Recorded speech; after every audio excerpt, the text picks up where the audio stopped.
오늘 말씀의 제목은 사망의 몸에 사는 자인가 생명의 성령으로 사는 자인가 라는 말씀으로 은혜를 나누겠습니다. 말씀은 로마서 7장 14절부터 이어서 로마서 8장 1절 2절까지입니다. 로마서 7장 14절부터 8장 1절 2절 같이 이어서 읽겠습니다. 한 절씩 교독하시겠습니다. 로마서 7장 14절부터입니다. 제가 먼저 읽겠습니다. 우리가 율법은 신령한 줄 알거니와 나는 육신에 속하여 제 아래 팔렸도다. 내가 행하는 것을 내가 알지 못하노니 곧 내가 원하는 것을 행하지 아니하고 그리고 미워하는 것을 행하노라. 만일 내가 원하지 않은 그것을 행하면 내가 이로써 율법이 선한 것을 시인하노니 이제는 그것을 행하는 자가 내가 아니요 내 속에 거하는 죄니라. 내 속 곧 내 육신에 선한 것이 거하지 아니한 줄 아노니 원함은 내게 있으나 선을 행하는 것은 없노라. 내가 원하는 바 선은 하지 아니하고 도리어 원하지 않는 바 악을 하는도다. 만일 내가 원하지 아니하는 그것을 하면 이를 행하는 자가 내가 아니요 내 속에 거하는 죄니라. 그러므로 내가 한 법을 깨달았노니 곧 선을 행하기 원하는 나에게 악이 함께 있는 것이로다. 내 속사함으로는 하나님의 법을 줄구하되 내 속에서 한 다른 법이 내 마음의 법과 싸워 내 젖 속에 있는 죄의 법으로 나를 사로잡는 것을 도는도다. 오라난 공고한 사람이로다. 이 사망의 몸에서 누가 나를 건져내라. 우리 주 예수 그리스도로 말미암아 하나님께 감사하리로다. 그런즉 내 자신이 마음으로는 하나님의 법을 육신으로는 죄의 법을 섬기느니라. 같이 8절 1절 2절 같이 읽겠습니다. 그러므로 이제 그리스도 예수 안에 있는 자에게는 결코 종잠이 없나니 이는 그리스도 예수 안에 있는 생명의 성령의 법이 죄와 사망의 법에서 너를 해방하였음이라. 아멘. 우리가 이 복음을 정확히 알아야지만 오늘 로마서 7장의 이 삶에서 우리가 벗어나서 영적인 새 생명 안에서 하나님의 나라의 풍성함을 현재적으로 우리 안에 그리스도 안에 들어온 그 나라를 성령으로 누릴 수 있습니다. 저는 오랜 시간 이 로마서 7장의 삶을 살았습니다. 그래서 제 그 심령 안에서는 24절에 여기 나오는 사람, 학자들마다 조금 다르게 이야기를 하지만 어쨌든 많은 대다수가 사도 바울로 봅니다. 오라 난 공고한 사람이로다. 이 사망의 몸에서 누가 나를 건져내나. 저는 이런 탄식의 삶을 오랜 시간 살았습니다. 특히 아마 그 성화를 이루어가는 사람들이 이 부분을 마음에서 정말 실감할 것입니다. 로마서 7장의 이 사람은 거듭난 사람입니다. 거듭나지 않았다면 이 사람은 하나님의 그 법을 줄구하는 사람은 아닐 것입니다. 거듭났기 때문에 이 사람은 속사람이라고 했어요. 속사람은 하나님 법을 줄구한다. 그러나 겉사람, 이 겉사람 안에 쉽게 말하면 자아죠. 자아가 아직 옛사람은 죽었지만 우리가 거짓자라고 하는 이 자아가 우리의 의식 안에서 여전히 몸에 구속받지 않은 것에 연결되어서 우리를 계속 사단이 이 부분을 속임을 통해서 속이는 것과 또 함께 이 몸을 이용해서 내가 누구인지 정확하게 그리스도 안에서 내 정체성을 가림을 통해서 로마서 7장의 이 사람처럼 살도록 한다는 사실입니다. 거듭나지 않은 사람들은 아는 사람들 가운데 양심이 도덕적 양심이 사람마다 양심이 있으니까 도덕적 양심으로 윤리적 양심으로 선을 행하는 사람들이 있죠. 저 믿지 않은 불신자들 가운데서도. 그러나 이 로마서 7장에 나온 사람은 단순히 도덕적 양심이 깨어났기 때문에 윤리적 양심이 깨어있기 때문에 지금 7장에서 나온 이런 내면의 갈등을 겪는 것이 아니라 이 사람은 거듭났기 때문에 하나님의 말씀에 이제 기준이 들어오는데 이 말씀의 기준이 이 사람 안에 들어오다 보니까 이제 그 양심이라는 것도 굉장히 윤리와 도덕을 넘어서는 이제 양심으로 민감성이 이제는 생기게 되지요. 양심이 민감한 건 좋은 거라고 할 수 있죠. 화인 맞은 양심이라고 성경이 있는데 화인 맞은 양심은 완전히 마음이 쉽게 말하면 완전히 바위처럼 어떤 것도 깨지지 않는 바위처럼 단단한 거죠. 그러나 우리가 거듭나면 양심이 무뎌진 사람들도 양심이 깨어진 사람들도 이 거듭나게 되면 양심이 하나님 말씀으로 인해서 살아나기 시작합니다. 저는 이것을 예수님 처음 믿었을 때 이걸 경험했습니다. 무슨 말씀이냐? 제 개인적인 얘기를 좀 해드리겠습니다. 제가 예수 믿기 전에 좀 문란한 삶을 좀 살았습니다. 조금 세상 말로 하면 좀 방탕한 삶을 살았는데, 그리고 죄를, 그러니까 종교에서 말하는 죄는 그냥 여긴 해당 안 되죠. 세상에서도 남들이 이것이 좀 양심에서 찔리는 것에서 꺼리꼈던 것들은 저는 양심에 꺼리낌 없이 그건 죄라고 생각도 안 하고 저지르고 살아왔었습니다. 거짓말을 밥 먹듯이 하고 그 거짓말로 생각도 안 하고 찔림도 받지 않고 그렇게 살았습니다.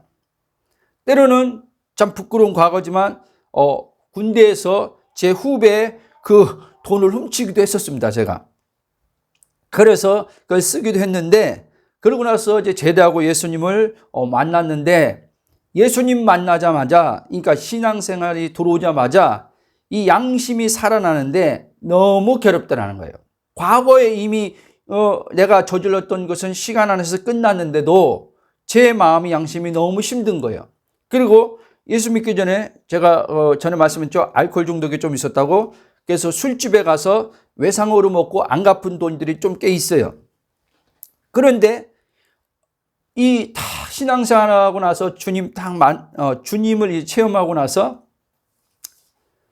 그게 계속 생각나면서 오살리 기도원에서 예배를 드리는데 어느 붕사 목사님의 이제 설교를 듣는데 제 마음에 그 일들이 이렇게 생각해서 떠오르면서 그것을 갚아야 되겠다 하는 과거 시간이지만 가서 내가 그분들한테 잘못을 빌고 갚아야 되겠다는 그런 마음이 들어서 이제 있는지는 없는지 모르겠지만 그 장소들은 아니까 장소를 찾아가서 가니까 주인이 바뀐 데도 있고 안 바뀐 데도 있더라고요.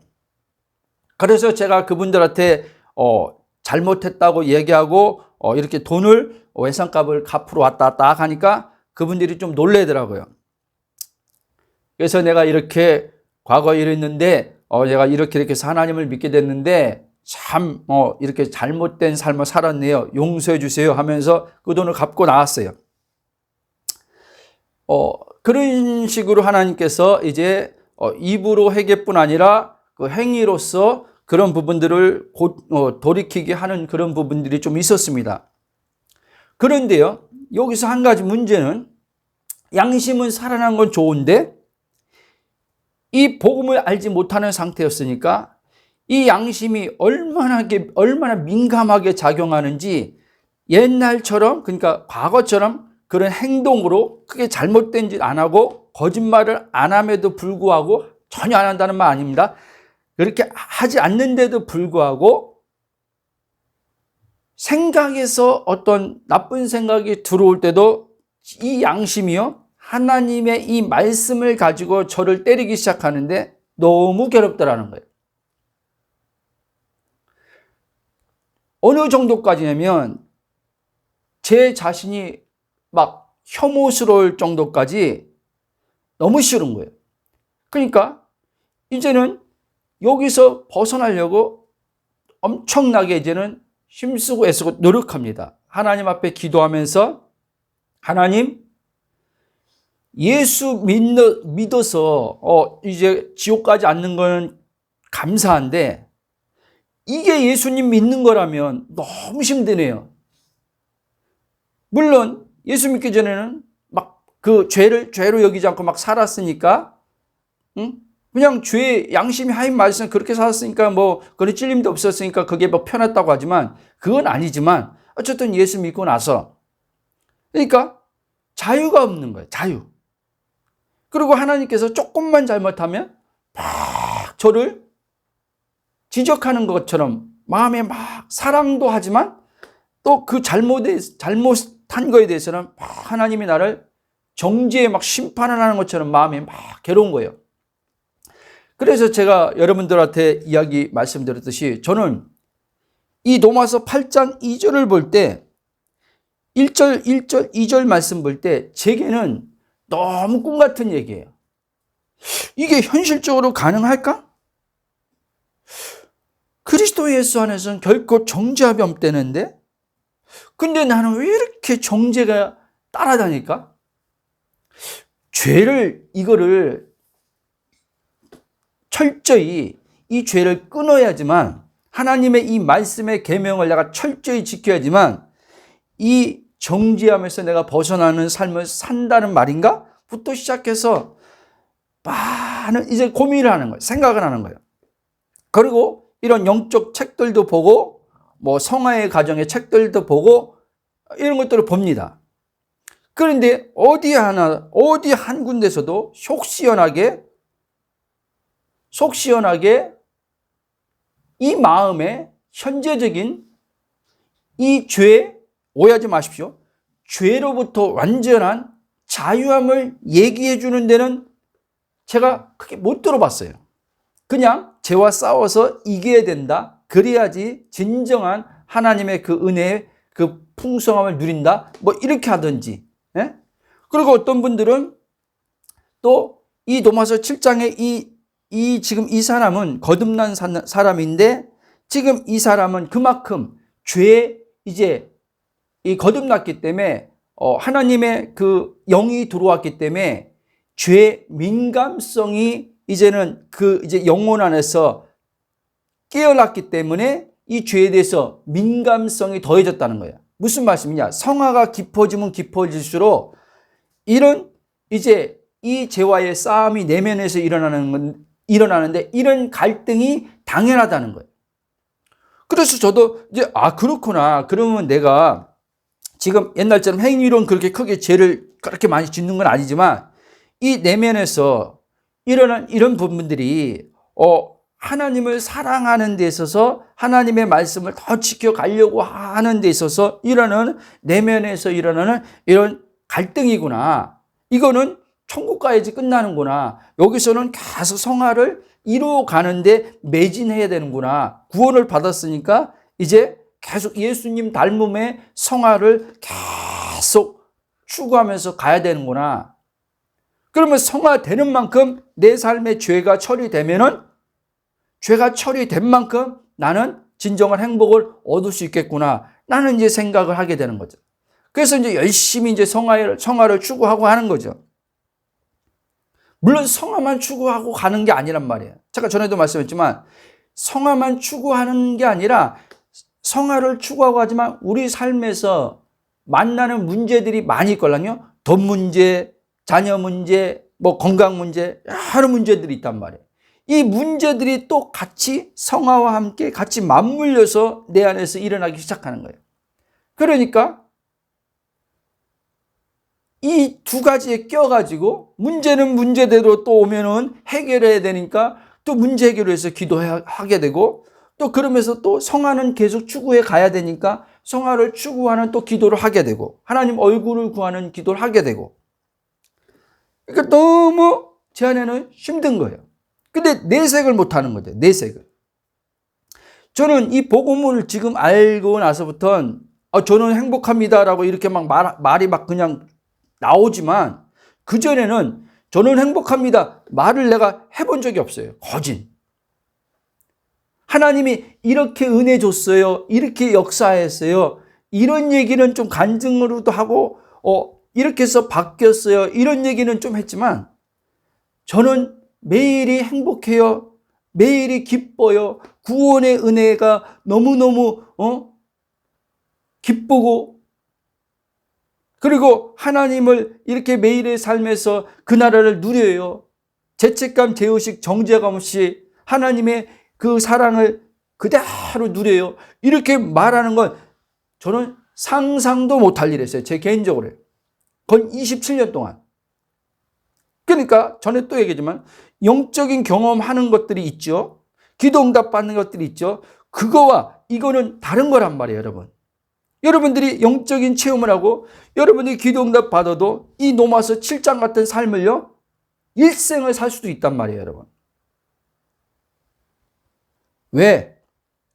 분명히 이 사람은 거듭난 사람이지만 아직 예수 그리스도의 복음에 이 진리가 이 사도 바울에게요, 성령의 계시로 다 현재 비춰지지 않았기 때문에 비춰지는 과정 속에 가고 있는 가운데서 바울이 이제 그리스도의 복음에 완전한 이 진리를 이제 눈을 뜰 때 바울은 여기서 벗어나기 시작합니다. 그래서 로마서 7장과 로마서 8장에 이 바울이 쓴 건데 극명하게 다른 모습을 보여주고 있어요. 7장의 사람과 8장의 사람이 똑같은 사람인데 너무나 다른 걸 보여주고 있어요. 왜? 바울이 이제는 거듭났지만 거듭났어도 사망의 몸에 갇혀서 신자가 살 수도 있고 사망의 몸에서 벗어나서 갈라디아 2장으로 말하면 내가 그리스도와 함께 십자가에 못 박혔나니 그런즉 이제는 내가 사는 것이 아니요 내 안에 그리스도가 사는 것이라. 이거를 발견해서 그리스도가 자기 안에서 발견돼서 누가 사는 것인지 누가 계명을 지켜가는 것인지 정확히 발견됐을 때 오는 사망의 몸에서의 자유란 말입니다. 아멘. 그래서 예수님도 요한복음 8장 보면 32절 보면 진리를 알지니 진리가 너희를 자유케 하리라 그랬어요. 근데 이 진리를 머리로 그냥 알아서는 안 된단 말이에요. 예? 여러분, 예수 그리스도의 복음의 진리를 아는 사람들도 많이 있어요. 그런데 이 진리와 이 지금 율법이라는 것들이 혼합되어서 지금 신앙생활하는 사람들도 많이 있단 말이에요. 그런 식으로 이 진리와 이 율법이 혼합돼서 신앙생활하면 진리를 말하면서도 진리를 말하는데 실제 신앙생활 삶 속에서는 자아가 움직여서 사단에게 속는 거죠. 사단에 속아서 자아가 자기 주체성 때는 자아가 움직여서 하나님의 말씀을 자기가 계명을 지키려고 하면 이게 또다시 어떻게 해요? 진리를 알면서도 실제 삶에서는 율법의 작용 안에 돌아간 거란 말이에요. 그러면 이 사람은 반드시 진리를 알고도 이 사람은 자유함을 못 누립니다. 이 사람은 계속 몸 안에 갇혀서 살게 됩니다. 성화를 이루어가는 사람들, 지금 이 로마서 1장은요, 성화를 이루어가는 사람을 지금 보여주고 있단 말이에요. 어떤 목회자들은 해석상 아니다, 이건 성화를 이루어가는 것이 아니다, 하고 여러 가지 신학적 안에서도 논쟁이 많은데 지금 그 얘기 하자는 게 아니에요, 여러분. 우리들이 예수 믿고 거듭난 자들에게 실존적으로 지금 당면에서 좀 겪는 문제란 말이에요.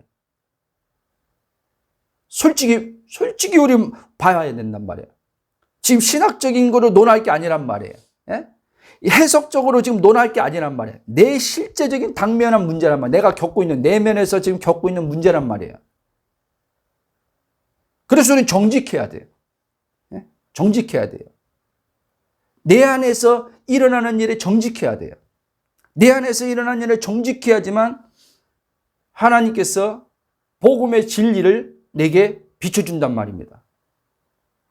그리고 또 얘기하지만 모른다고 해야 돼요, 사실은.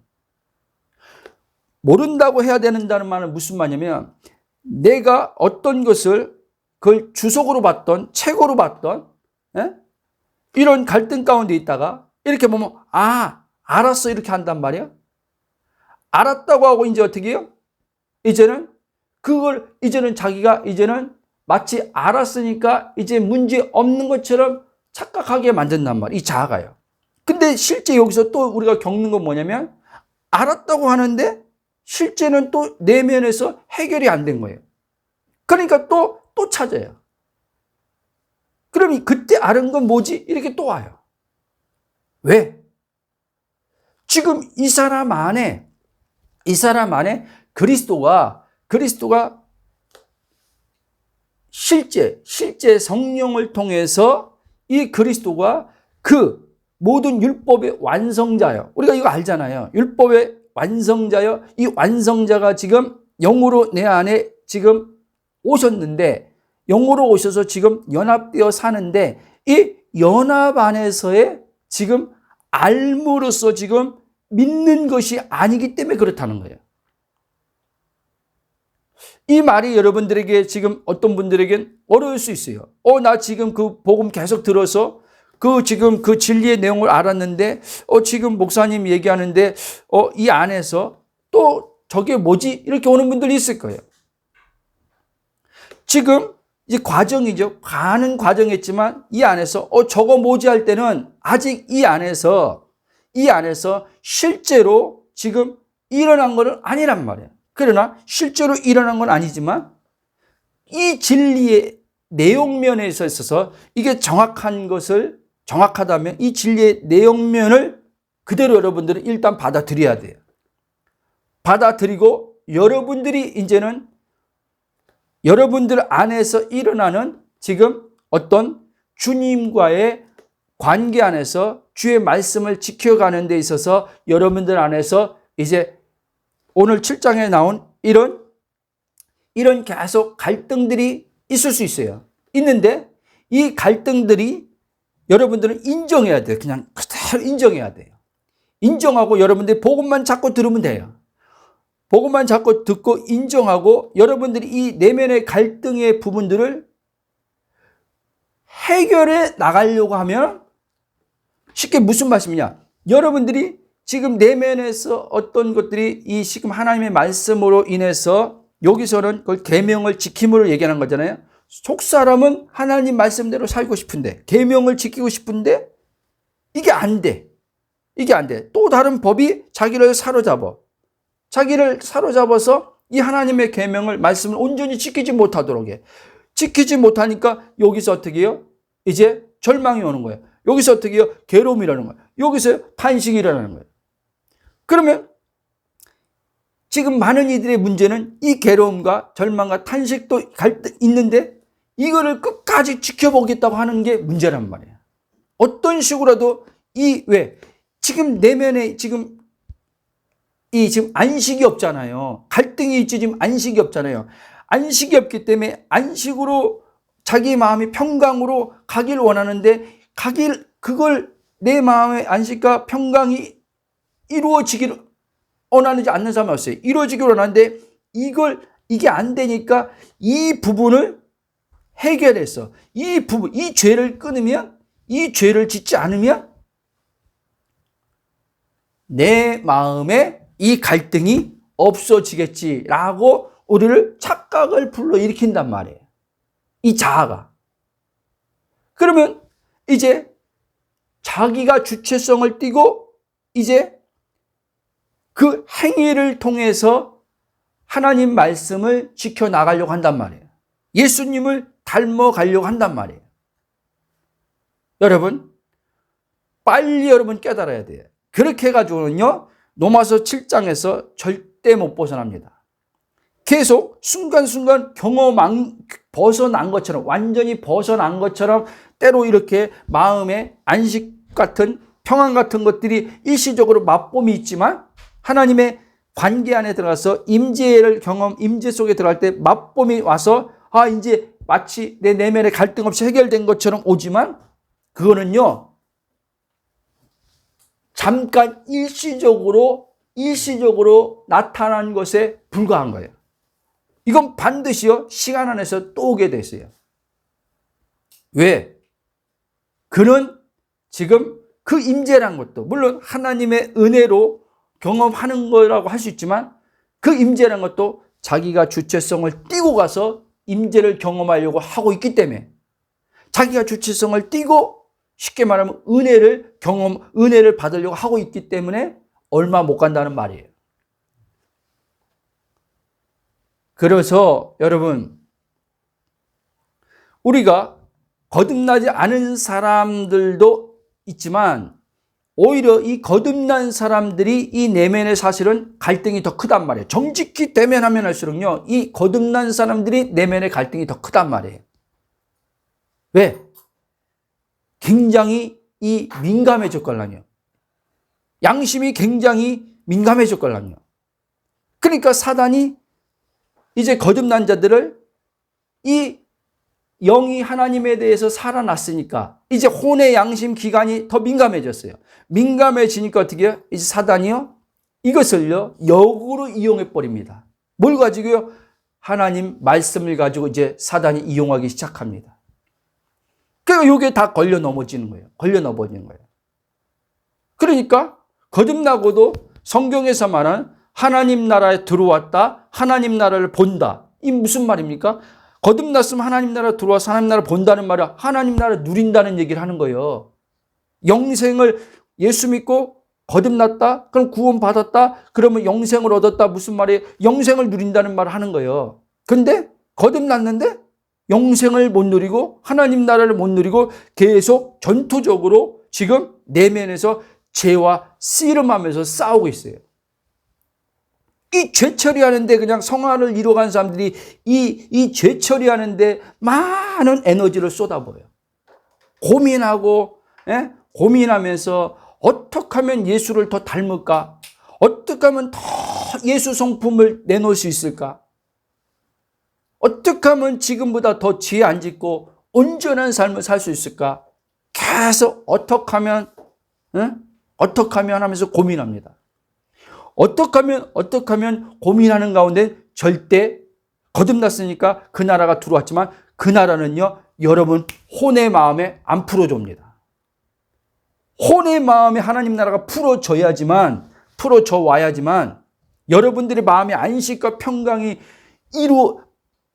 평강이 누려져야지만 여러분은 이 로마서 7장에서 말하는 사망의 몸에서 벗어나고 그분의 말씀의 계명이 지켜지는 것을 경험하기 시작합니다.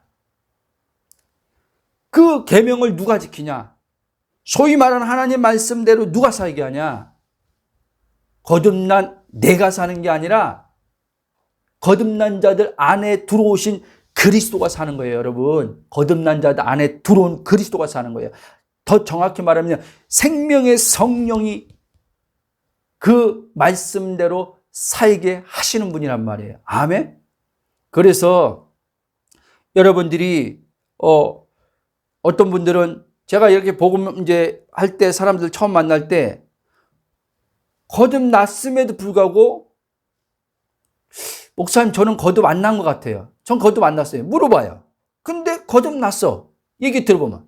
근데 누가 거듭 안 났다 그래요? 그러니까 아니 거듭난 사람들 얘기 들으니까 거듭나면 막 이렇다는데 저는 그렇지도 않고 여전히 죄 짓고 있고 여전히 이기성이 있고 여전히 그런 거 저는 거듭나지 않았는데요?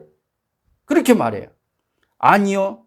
그것은 거듭났지만 여러분이 아직 몸 안에 구속받지 않은 이 몸 안에 몸이 죄란 말이 아니라 몸 안에 죄가 있단 말이에요. 그래서 사도 바울은 사망의 몸이라고 얘기한 거예요. 그런데 여러분 다시 말씀드립니다. 이 죄가 뭐냐? 이 죄는 단수걸랑요. 여기 나오는 죄는 사단도 단수입니다, 여러분. 쉽게 말하면 한마디로 말하면 죄가 뭐예요? 사단이란 말이에요, 여러분.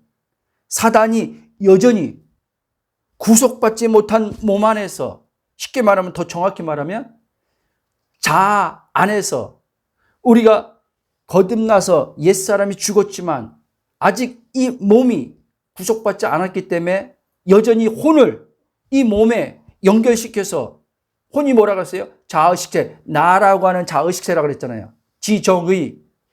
이게 몸으로 갔을 때 어떻게 해요? 이제 이 몸, 사망의 몸과 동일시돼 가지고 이제 나를 보기 시작한단 말이에요. 나를 볼 때 이제는 어떻게 해요? 사망의 몸과 동일시하다 보니까 이 몸 안에 죄가 발생해서 나오거든요. 그러니까 어떻게 해요? 이걸 나라고 여기니까 이제는 괴로움을 당하는 거예요. 이 괴로움을 당하니까 이 죄만 끊으면 내가 자유할 수 있겠구나. 하나님이 지금 나를 기뻐하지 않는 이유가 지금 내가 이렇게 지금 죄 짓는 삶을 사니까 나를 안 기뻐하는구나. 이렇게 해서 자신을 사망의 몸과 동일시합니다. 사망의 몸과 동일시하는 순간 여러분들은 이제 사단한테 걸려들기 시작한 거예요. 이 자아가 이제는 여러분 사단에게 이제 걸려든 거예요, 이제. 그래서 오늘 우리가 사도 바울이 이제 어디까지 나가냐? 쭉 우리가 읽은 말씀 중에서 이제 성령의 이제 그리스도의 계시의 조명이 쭉 들어오면서 그리스도 예수 안에 있는 자에 대해서 이제는 바울이 정확히 눈을 뜨기 시작합니다. 발견하기 시작합니다.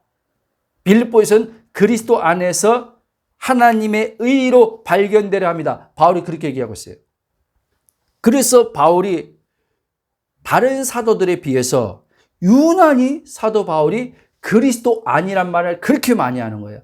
그리스도 안, 예수 그리스도 안, 주 안에, 그 안에, 그리고 그리스도와 함께 죽었다, 함께 일으킴 받았다, 함께 그리스도 함께 하늘 보좌에 앉히신 바 되었다. 바울이 계속 자기와 이제 그리스도의 연합의 끈을 딱 묶어놓고 어떻게 해요? 연합의 관계죠. 관계.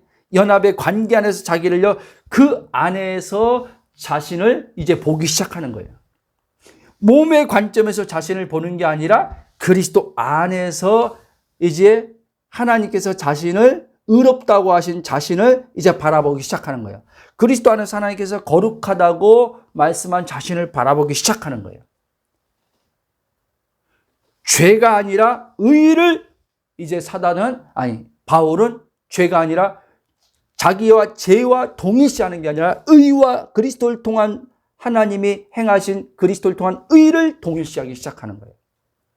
저도 아까 말한 이 로마서 7장에서 오랜 시간 갇혔을 때 빠져나올 때 하나님이 바울처럼 똑같이 그리스도 안에서의 내 정체성 이것을 비춰준 거예요. 그래서 제가 6개월 동안 그리스도 안에서 나는 하나님의 의다라고 계속 생각하고 고백하고 육체의 몸에서 여전히 아직 복음이 이제 가는 과정이지만 넘어지고 실수하고 생각에서 내가 원하지 않는데 오늘 또 보여주기도 그러잖아요. 내가 원하지 않는데 내가 원하지 않는 속사람은 하나님 계명을 생각으로도 온전히 지키고 싶은데 그게 안 되는 거예요. 내가 원하지 않는데도 그 죄가 들어오는 거예요. 생각 가운데. 예? 그러니까 얼마나 괴롭겠어요. 특별히 행동으로 예전부터 안 하는데 생각으로 들어오니까. 저도 그 시달렸단 말이에요. 그런데 정확히 정체성에 눈을 뜨니까 이 몸 안에 죄가 있는데 이 몸 안에 사단이 있는데 이 사단이 끊임없이 나를 속여서 계속 생각으로 어떤 것을 집어넣을 때 죄라는 걸 생각으로 이제는 집어넣어서 그 생각에서 떠오르는 죄가 너다라고 한단 말이에요. 사단이가요. 그러니까 사람들이 여기 다 걸려 넘어지는 거예요. 저처럼. 그래서 어떻게 해요? 주님, 죄를 좀 안 짓고 싶습니다. 주님, 이 생각으로도 깨끗한 생각만, 거룩한 생각만 하고 싶습니다. 왜 이렇게 내 생각은 더럽고 추하고, 내 생각이라도 안 해요. 사람들이 보통. 하는 사람은 있을지 몰라도. 하나님, 나는 왜 이렇게 더럽고 추악한 생각만 하죠? 나는 왜 이렇게 더럽고 추악한 생각만 하죠? 나는 이렇게 왜 악한 생각만 하죠? 나는 왜 못된 생각만 하죠? 정말 하나님, 내가 구원받은 게 맞습니까? 이렇게 악한 생각, 못된 생각 하는데 거듭난 게 맞습니까? 이런 지경에까지 들어간단 말이에요, 여러분. 거기에 무슨 구원의 기쁨이 오겠습니까? 계속 거기에, 계속 이런 내면에서 일어나는 갈등 속에서 탄식만 오지 무슨 그러니까 어떻게 구원받고도 사람들이요 구원받고도요 계속 몸 안의 죄에서 구원받기를 계속 몸부림치고 있어요. 이거 잘 이해해야 돼요. 몸 안의 죄에서 구원받기를 몸부림치고 있어요. 여러분 로마서 8장에 뭐라고 했어요? 아직 몸이 구속받지 않았다고 하죠. 그 탄식한다고 했죠. 지금 로마서 7장의 탄식하고는 달라요. 로마서 8장은요. 여러분 몸 안의 죄에서의 완전한 탈출은 구속은요. 예? 예수님 재림할 때 온단 말이에요. 예수님 재림할 때. 예수님 재림하고 완전히 부활의 신령한 몸을 입을 때 그때는 이제 새로운 몸을 입기 때문에 신령한 몸을 입기 때문에 그때 완전히 끝나는 거예요. 여러분. 그러면 그때까지는 내가 몸의 장막을 벗고 영혼이 떠날 때까지는 이제는요 십자가를 통해서요 이 사망의 몸에서요 매일같이 어떻게요 구원을 받는 삶을 살아야 돼요. 구원 받았으니까 이제 사망의 몸에 묶이지 않고 날마다 어떻게 해요? 내 혼이란 이 자아의식체가 내가 누구인 걸 알고 몸이 이 몸 사망의 몸이 내가 아닌 걸 알고 여기서 십자가를 통해서 어떻게 해요? 그리스도 의식을 가지고 그리스도 안으로 내 마음이 들어가는 거란 말이에요.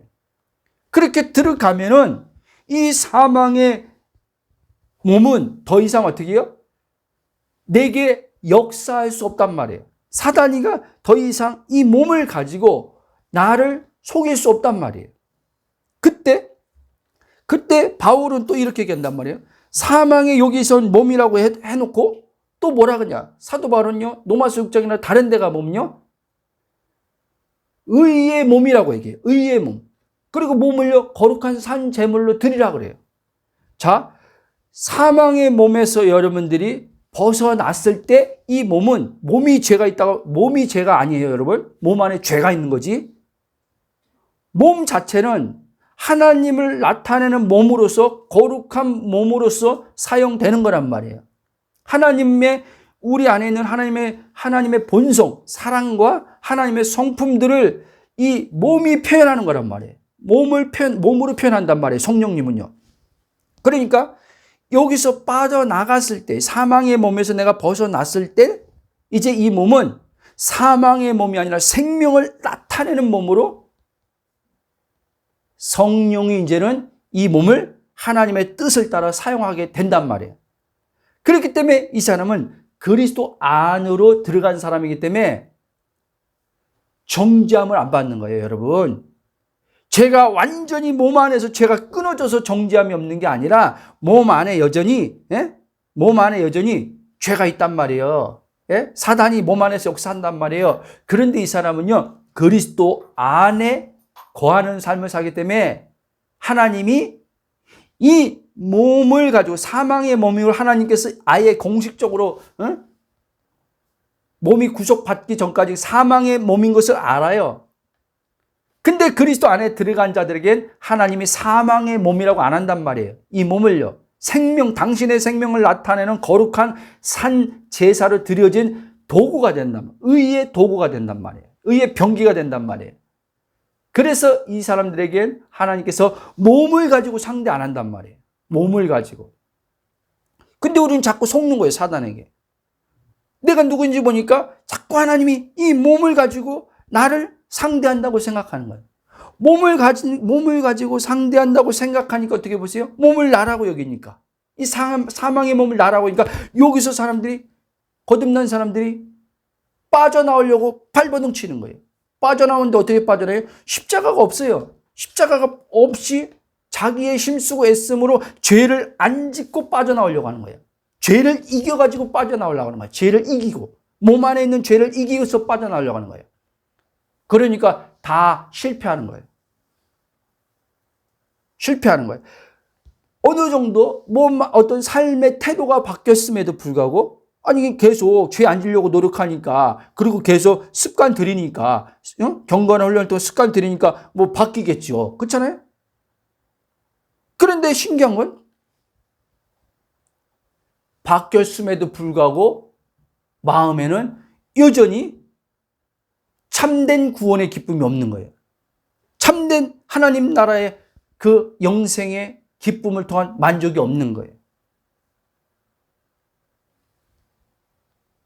그러니까 그런 어떤 이 무거움이 올 때마다 이 무거움, 죄와 싸우는 것도 있지만 이 무거움 올 때마다 이제 어떻게 해요?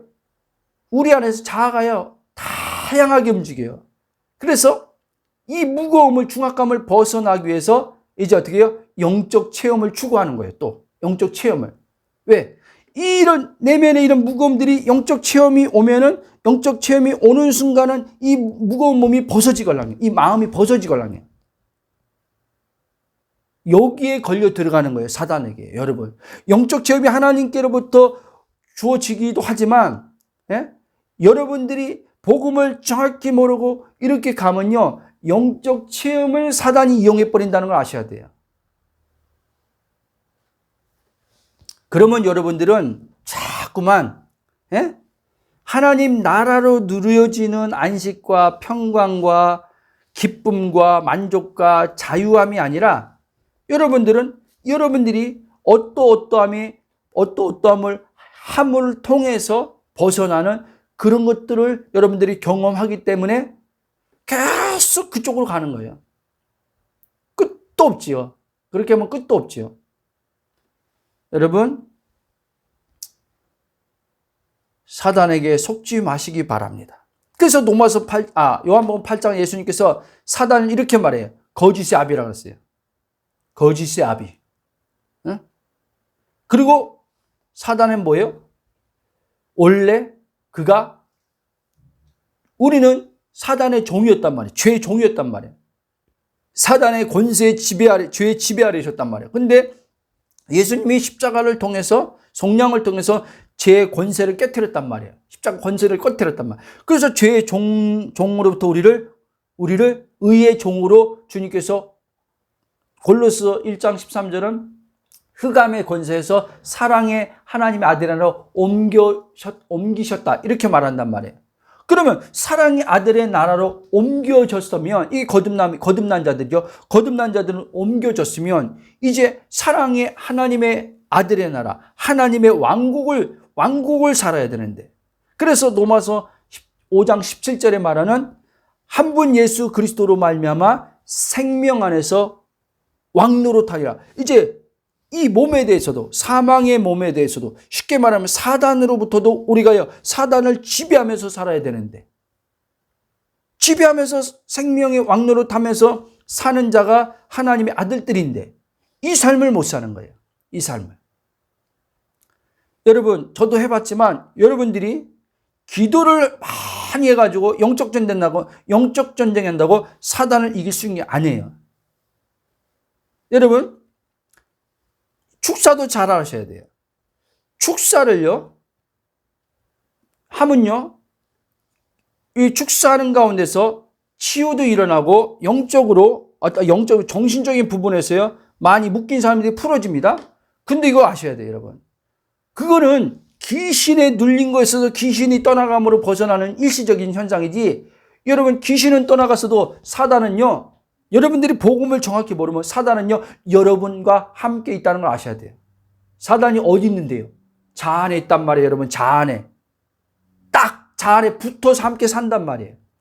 그래서 내가 누구인지 모르고 이 몸을 나랑 동일시해서 혼이 몸 안에 갇혀서 살면, 자기 주체적으로 살면 바로요, 그 안에 사단이 이 사람을요, 지배하고 있다는 걸 아셔야 돼요.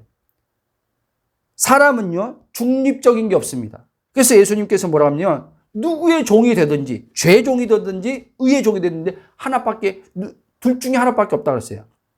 그러면 내가 거듭났음에도 불구하고 의도하지 않지만 나는 죄의 종, 사단한테 속임을 당했던, 어떻게 했던 사단의 종으로서 살다가 인생 끝날 수도 있고, 그리스도의 종으로서 살다가 그 나라 갈 수도 있는 거예요. 이걸 잘 아셔야 돼요. 여러분, 아담과 하와를 속였습니다, 사단이. 이놈은 속이는 자야. 그러니까 사단은 지금도 우리 거듭난 자를 향해서 계속 그리스도가 누구인지, 그리스도가 나와 연합해서 어떤 존재인지 모르게 자꾸 가려버리는 거예요. 가려가지고 내가 자꾸 주체성을 띠게 만드는 거예요. 내가 주체성을 떼가지고 하나님을 너 사랑하냐? 말로만 사랑하지 말고 그러면 그 계명 지켜. 이렇게 얘기하는 거예요. 근데 이걸 사단이라고 생각하는 사람이 없는 거예요. 왜? 성경에서 그 얘기를 하고 있거든요. 근데 이 성경을 여러분들이 정확히 성경이 보이려면요, 그리스도가 딱 들어와야지 이 성경이 보이기 시작하지. 그리스도가 안 들어오면요, 이 성경은요, 내 자아 주체성을 띠도록 하는 이제 문자적으로 들어오기 시작합니다. 문자적으로 들어와요. 왜? 그렇게 써놨걸랑요, 이렇게 보이걸랑요. 며칠 전에 이런 생각이 들었어요. 성령께서 저도 그렇게 지금도 성경 그렇게 보기도 하고 그렇게 알기도 해요. 무슨 말이냐? 목사님이 이렇게 말해요. 목사님들이. 근데 복음을 정확히 아는 분들은 그런 얘기 안 하더라는 거예요. 신기하게. 자, 들어보세요. 성경의 해석 방법이 있어요. 그러니까 목사님들이 가지고 있는 성경을 정확히 해석하려면 정확히 문맥으로 봐야 됩니다. 이런 말을 한단 말이에요. 맞아요. 그거 부인할 수 없어요. 그런데요, 며칠 전에 갑자기 성령께서 제 마음에 딱 이런 마음이에요. 야, 문맥으로 보면 성경이 정확한 해석이 나오냐? 그 마음이 드는 거예요. 그러면서 요한복음 5장 39절이 딱 떠오르는 거예요. 거기가 무슨, 요한복음 5장 39절 한번 봅시다, 한번. 요한복음 5장 39절. 이게 성경을 정확히 보는 키란 말이에요, 여러분. 성경을 정확하게 볼 수 있는 눈을 열어주는 키란 말이에요. 해석이기도 하고, 정확한 해석을 가질 수 있는. 5장 39절. 자, 읽어보세요. 너희가 성경에서 영생을 얻는 줄 생각하고 성경을 연구하거니와 이 성경이 곧 내게 대하여 증언하는 것입니다. 아멘. 자, 이때 예수님이 말한 이 성경 구약을 말하는 겁니다. 구약의 성경, 아직 성경이 다 쓰여지기 전이니까 시나 구약의 성경인데, 그럼 이 구약의 성경들이 영생을 말하고 있다는 거예요. 영생의 하나님, 영생의 말씀이라는 거예요, 구약이. 근데 구약을 볼 때, 너희들이 연구할 때 볼 때 정확한 이 성경이 해석되어지려면 반드시 예수 그리스도 자신에 대해서 말씀하고 있는 것을 알고 성경을 봐야지. 그리고 이 예수 그리스도가 영생을, 이제 하나님과 하나 되게 하셔서 하나님 생명을 주는 자인 것을 알고 성경을 봐야지. 이렇게 성경을 안 보고 모세가 준 율법 안에서만 어떤 표면적으로, 그 다음에 선지자들이 말한 그 내용들의 핵심이 바로 그리스도인데, 이 그리스도란 이거를 정확히 알지 모르고 그들의 내용들만 가지고 성경을 보기 시작하면 너희들은 성경을 보는 것에서 너희들은 아버지의 그 경륜, 하나님의 경륜의 섭리 안에서 빗나가게 된다는 얘기하는 거예요. 그래서 성경이 뭐라고 했습니까? 예수님도 율법과 선지서와 이 모든 것들이 나에 대해서 기록하고 있다. 이렇게 이 얘기를 예수님이 했단 말이에요. 그렇죠? 누가복음 보면요, 몇 장입니까? 20 몇 장인가 보면 예수님이 부활하시고 나서 엠마오로 가는 두 제자들을 만나가지고 예수님의 성경을 쫙 풀어줍니다. 구약의 성경을 쫙 풀어주는데 그들이 이제 마음이 뜨거워졌다고 하잖아요. 그런데 그 구약의 성경을 딱 풀어주는데 그들이 눈이 열려가지고요, 예수님을 이제 예수님이 그리고 떠나버리잖아요. 안 보이 사라지잖아요. 부활의 예수를 딱 보기 시작합니다. 여러분, 지금 예수님이 구약의 성경을 풀어준 게 뭐라고 풀어줬냐면 당신에 대해서 지금 구약이 다 말하고 있다는 걸 풀어준 거란 말이에요. 그리고 보세요. 변화산상에서 예수님이 누구야? 베드로, 야고보, 요한 셋이 올라갔을 때, 자, 구약 사람들이 가지고 있는 게 뭐예요? 율법의 대표자는 모세예요. 능력의 대표는 엘리야예요. 근데 거기 이제는 나타나는데 엘리야가 있어요. 모세가 있어요. 그러니까 그들이 뭐냐면 우리가 초막 셋을 짓겠다는 거예요. 엘리야를 위해서, 모세를 위해서, 예수님 당신을 위해서 짓겠다는 거예요. 그런데요, 이제 엘리야의 그 형상은 사라져요. 모세의 형상은 사라져요. 그런데 하늘에서 음성이 들려요. 뭐라고 하냐? 아버지 음성이 들려요. 이는 내 사랑하되어 저의 말을 들으라 그래요. 여러분. 왜? 바로 하나님이 말씀하신 그가 바로 그가 보내신 자, 그 아들이라는 거예요. 너희들이 보는 지금 너희가 지금 따라가는 예수, 그가 그리스도란 말이에요. 그가 너희를 구원할 자란 말이에요. 그가 너희에게 영생을 줄 자란 말이에요. 그가 태초부터 있는 생명의 말씀이라는 거예요. 그 얘기를 하는 거예요. 그러면 다시 돌아와서 무슨 말씀입니까? 오늘날 많은 사람들이 성경을 보는데 성경을 문맥으로 봐서 해석을 정확히 했다 그러는데 그리스도가 없어요. 그리스도로 해석이 안 나와요. 생명으로 해석이 안 나와요. 그러니까 그리스도로 해석이 안 나오고 생명으로 해석이 안 나오니까 이 성경을 해석해 놓고 이제 어떻게 해요? 다 적용을 누가 하냐? 내가 적용하기 시작하는 거예요. 내가 이제는 이 말씀을 이제는 해석하고 내가 깨닫고 그래서 이제는 이 말씀을 지키는 주체가 생명의 성령이 아니라 내가 지키는 주체가 되는 거예요. 하나님의 음성이 이제 왜곡되게 들어오는 거예요. 너 이제 성경에서 이렇게 보니까 이렇게 성경에서 이렇게 얘기하고 있지. 그러니까 이제 너 나 사랑해. 그러면 나 사랑하면 이렇게 살아. 이런 음성으로 듣는 거예요, 사람들이. 그러니까 보세요. 말씀대로 사는 게 사라지는 게 아니라 말씀대로 사는 게 다 실패를 해버리는 거예요. 말씀대로 사는 게 가벼운 게 아니라 말씀대로 사는 게 다 무거운 짐으로 오는 거예요. 그러면 예수님이 한 말은요, 다 틀어져 버리는 거예요. 조금만 생각만 해봐도 예수님이 한 말과 우리가 지금 신앙생활 실제하면서 우리 안에서 일어나는 갈등들과 한번 보자 하는 거예요. 볼 때 예수님의 말은요, 너무 동떨어져 있어요. 아세요? 수고하고 무거운 짐이 다 오래면요. 오면 다 쉬게 해준다면요. 자기 멍에는 싣고 그 멍에 메고 주님한테 배우려면요. 주님으로부터 배우면 가볍다면요. 안식이 주어진다면요. 그리고 진리를 알면 자유가 온다면요. 근데 우리가 지금 자유를 누리고 있어요? 그러니까 우리는요, 이런 단어들이 올 때는 어떻게 하냐면, 이런 안식이란 단어, 온전한 자유, 예? 여기서 누리는 하나님의 천국, 이런 것들은요, 어떻게 생각하냐면, 이 내면에서 그거는 불가능하다고 생각하는 거예요. 그래서요, 저 죽은 다음에, 예? 쉽게 말하면, 육신의 장막 벗고 죽은 다음에 천국 가서 그거는 이루어지는 일이라고 생각하는 거예요, 안식이. 히브리서 4장에 보면요, 그리스도 안으로 들어가면요, 안식이요, 거기 이루어진다 그랬어요. 아멘? 왜? 하나님이요, 6일 동안, 창세기 보면 6일 동안 창조를 합니다. 그리고 창조를 다 끝나시고 창조하실 때마다 좋았더라. 왜? 하나님이 창조한 그대로 됐으니까, 말씀대로. 그러고 나서 하나님이 제7일 안식하셨다 그래요.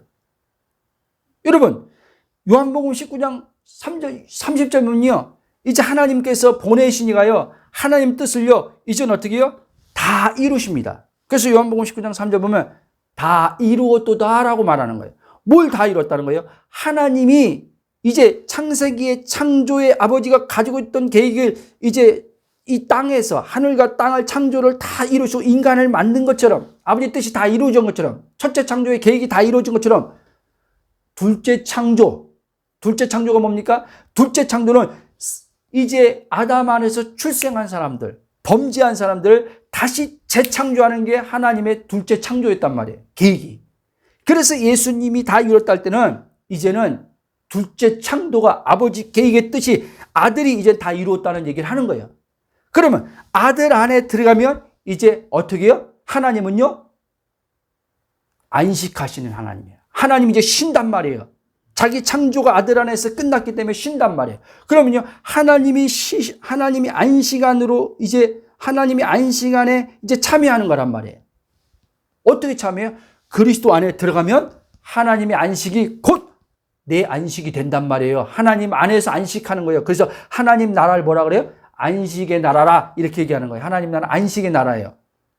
그러면 자, 이렇게 안식하면요, 이제 이 땅에서요, 이제 몸을 통해서 하나님이요, 창조의 삶을 살아갑니다. 하나님의 계획과 목적을 가지고 이제 내 삶을요, 하나님이 이제는요, 창조해 가신단 말이에요. 창조의 삶을 산단 말이에요. 그래서요, 내가 6일을 일하는 게 아니라, 6일도 안식안에 들어간 자들이, 안식안에 들어간 자들 안에서 하나님이 이제는 그들을 통해서 자기 일을 하는 거란 말이에요. 이제 이 땅에서요. 자기 일을. 보내신 이의 일을 한단 말이에요. 마치 예수님처럼. 예수님 그랬잖아요. 보내신 이가 아버지인데 내가 지금 이 일을 하는 것은 내가 하는 게 아니라 보내신 이의 일을 한다 그랬잖아요. 그렇죠? 보내신 이가 지금 나를 통해서 지금 그 일을 행하고 있다 그랬잖아요. 우리도 똑같단 말이에요. 이제 구원 안에 들어간 자들, 영적 세계, 4차원 세계, 그리스도 안에 하나님 나라 들어간 자들은 이제 몸을 입고 아직 땅에 있는 자들은 할 일이 남았다는 거예요. 하나님께서요. 이들 각자를 통해서요. 그들을 통해서는 예수님처럼 똑같이 이제 하나님이 당신의 일을 나를 통해서 이제 하겠다는 그 얘기를 하는 거란 말이에요. 근데 이 일을 어떻게 나가요? 성령이, 내 안에 내주하시는 성령이 아버지 뜻을, 그리스도 안에 들어간 자들 통해서 아버지 뜻을 성령이 펼쳐 가시겠다, 이 얘기하는 거란 말이에요. 아멘. 이런 사람들이 이제 오늘 본문에 나오는, 이제는 오라 나는 공고한 자로다, 이 사망의 몸에서 누가 나를 건져내라, 이 탄식이 없는 삶을 살면서 이제 하나님의 뜻을 따라서 이 땅에서 하나님을 나타내는 삶을 산다는 것을 여러분 아시기 바랍니다. 아멘. 그래서 여러분, 로마서 8장에 우리가 읽은 말씀, 이제 8장 이제 보면, 그러면 이제 그리스도 예수 안에 있는 자에게는 결코 이런 자들, 이제 그리스도 예수 안에 있는 자들은 이제 결코 정죄함이 없다는 거예요. 단호하게 말하는 거예요. 결코. 그럼 보세요. 이제 바울이 어떠한 담대함을 7장에서 이렇게 내면의 힘든 갈등 속에서 탄식하면서 누가 이 사망의 몸에서 나를 건져내 줍니까? 라고 했던 사람이요. 이제 로마서 8장 한번 완전히 딴 사람의 모습을 띠면서 담대하게 이제는 막 선포가 나갑니다. 자, 로마서 8장 31절 제가 스탑할 때까지 읽으세요. 로마서 8장 31절부터 시작. 그런즉 우리가 무슨 말하리요? 만일 하나님이 우리를 위하시면 누가 우리를 대적하리요? 자기 아들을 아끼지 아니하시고 우리 모든 사람을 위하여 내주시니라. 어찌 그 아들과 함께 모든 것을 우리에게 주시지 아니하겠느냐? 누가 능히 하나님께서 택하신 자들을 고발하리요? 위롭다 하신 이는 하나님이시니 누가 정죄하리요? 죽으실 뿐 아니라 다시 살아나신 이는 그리스도 예수시니 그는 하나님 우편에 계신 자여 우리를 위하여 강구와 힘을 다시. 아멘. 여기까지입니다. 자, 바울이 이제 7장에 바울이 완전히 이런 완전히 확신에 찬 하나님의 이제 사랑, 하나님의 그리스도를 통해서 끊을 수 없는 이 사랑과 구원의 그 은혜, 이거에 확신에 차가지고요. 담대하게 누가 고발하는 거예요. 여러분, 고발을 누가 하는지 아세요? 사단이 하는 거예요, 여러분. 사단이 여러분들, 욥기에 봐봐서요. 욥기 보면 사단이 두루 다니면서 이제 보다가 욥을 가지고 하나님 앞에 말하지 않습니까? 그리고 스가랴가 보면, 스가랴 보면은 또 대제사장 여호수아를 고발한단 말이에요. 누더기 옷 입고. 근데 하나님이 그걸 다 베끼고 이제 빛나는 옷을 입힌단 말이에요. 그게 그리스도의 의의 옷이란 말이에요. 그리스도의 의의 옷을 입은 자들은 절대 사단은요, 고소해봤자 이 육체의 몸을 가지고 그 사람이 아니기 때문에 이걸 가지고 하나님 앞에 고발해봤자 통하지 않아요. 하나님 앞에요. 그래서 오히려 하나님은요, 사단을 책망해버린단 말이에요. 내가 지금 의롭다 한 자를 네가 고소해? 내가 이를 거룩하다고 한 자를 네가 얘가 더럽다고 말해? 그러면 내가 그렇게 해놨는, 내가 했는데 지금 내가 한 것을 너는 지금 나한테 지금 뭐라고 지금 하는 거네? 여러분, 하나님이 그냥 했습니까? 우리를 지금 의롭다고 했을 때, 나를 거룩하다고 했을 때 하나님이 그냥 말로만 했습니까? 그러면 사단이가요, 하나님은 공의의 하나님이라면서요. 공의의 하나님인데 하나님이 지금 공의를 지금 어기네요? 이렇게 말할 수 있겠죠, 사단이. 근데 보세요. 로마서 3장에 나오지만 하나님이요, 자기도 의롭다 하시고 자기를 믿는, 예수 믿는 사람들 의롭다 하시려고 어떻게 해요? 예수님을 십자가의 죽음으로 하나님의 공의를 거기서 시행했단 말이에요. 아멘? 거기서 하나님이요, 값을 다 지불했다니까요. 사단에게, 말이 좀 이상하지만 사단에게 값을 다 지불한 거예요. 그 속량한 거예요. 우리를요, 사단으로부터 법적으로 우리를 다 값을 지불하고 예수님이란 죽음이란 핏값을 지불하고 우리를요 사신 거예요. 그렇기 때문에 하나님은요 우리에게 그걸 알고 당당하라는 거예요. 사단한테 속지 말고 좀 당당하라는 거예요. 왜 위축돼 가지고 내가 너를 정죄하지 않는데, 내가 너를 사단이 너를 아무리 고소해봤자 내가 너를 판단하지 않는데 왜 나를 그렇게 오해해가지고 이렇게 살면 안 되는데, 이렇게 살면 하나님이 안 기뻐하는데, 이렇게 살면 하나님이 축복 안 줄 텐데, 이렇게 살면 내가 천국 못 갈 텐데 왜 자꾸 그렇게 거기에 빠져드냐는 거예요. 여러분, 우리는 복음을 통해서 하나님 나라 누리기도 바빠요. 누리기도 바쁜데 지금 몸 안에 갇혀가지고, 사망의 몸에 갇혀가지고 사단한테 속아가지고 거기서 지금 고민하고 시간 보낼 때가 아니란 말이에요, 여러분. 아셨습니까? 말씀의 결론을 맺습니다. 그러므로 여러분, 그리스도 안에서 속사람인 이 나를 정확히 여러분 복음을 통해서 성령의 조명하심 가운데 여러분들이 비침 받기를 주 여러분 축원합니다. 겉사람, 이 겉사람이 사망의 몸이걸라요. 이 겉사람, 이 사망의 몸, 이게 내가 아니란 말이에요. 이 겉사람은요. 겉사람은 그냥 둬요. 속사람이 그리스도와 한 영이 된 속사람, 그 속사람을 여러분 주목해야 돼요. 그 속사람을 날마다 생각할 줄 알아야 돼요. 그 속사람을 따라 말할 줄 알아야 돼요. 그래야지만 여러분들이 사단이 이용하는 나란 주체성 띠는 자아에 묶이지 않고 거기서 영적인 해방을 얻은 자들이 이제 이 사망의 몸에서 벗어나 진리 안에서 걸으면서 자유한 삶을 살게 된다는 사실을 믿으시기 바랍니다. 아멘. 우리 한번 기도하고 마치겠습니다. 성령의 인도함을 따라 기도하시고 마치겠습니다. 사랑의 하나님, 감사와 찬송과 경배로 영광 돌립니다. 그렇습니다. 사망의 몸 안에 사는 자가 내가 아니라 이제 물과 성령으로 거듭난 나는 아버지 율법 아래 있지 않고 예수 그리스도 은혜 안에 들어온 자로서, 그리스도 안에 있는 자로서 결코 정죄함을 받지 않고 하나님의 거룩함과 의가 되었음을 통해서 성령의 인침과 보증과 증언이 날마다 따름으로 말미암아 마귀가 아버지 하나며 나를 아버지 하나며 몸 안에서 아버지 하나며 거기에 아버지 나를 아버지 묶어놓고 그것을 아버지 나라고 속이면서 계속해서 내가 아버지 주체성 띠는 아버지 하나며 이 자아를 가지고 이 참자가 아닌데 이것을 나로 여기면서 계속 아버지 속이면서 계속 내가 주체가 되어서 하나님 말씀을 따라서 계명을 이루어가야 된다고 계속해서 아버지 말씀을 가지고 속입니다.